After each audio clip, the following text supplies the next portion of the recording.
Ang mabuting balita ng Panginoon ayon kay San Lucas.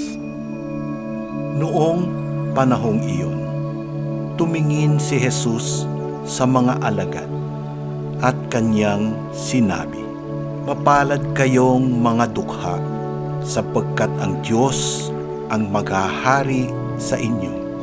Mapalad kayong mga nagugutom ngayon, sapagkat kayo'y bubusugin. Mapalad kayong mga tumatangis ngayon, sapagkat kayo'y magagalak.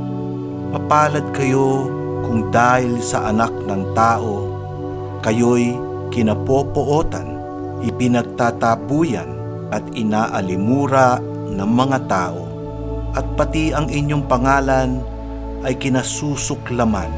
Magalak kayo at lumukso sa tuwa kung ito'y mangyari, sapagkat malaki ang inyong gantimpala sa langit.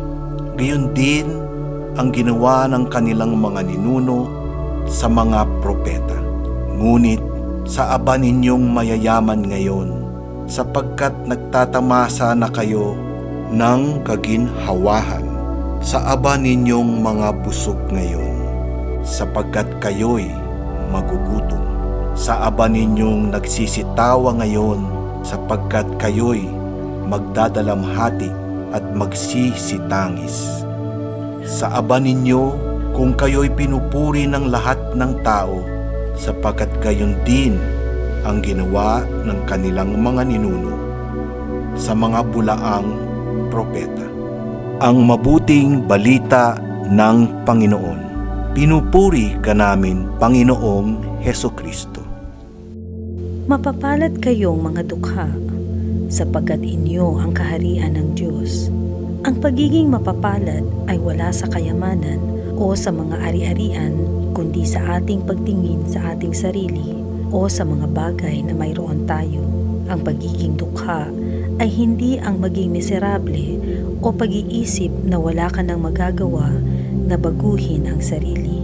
Hindi natin kinukonsinti ang katamaran.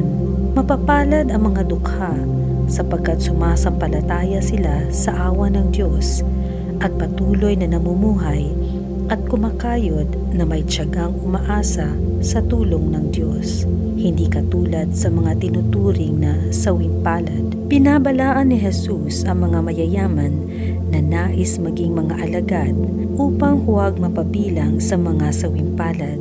Ang lahat ng kanilang kayamanan ay magiging walang kabuluhan kung hindi ito gagamitin sa pagpapalaganap ng kaharian ng Diyos.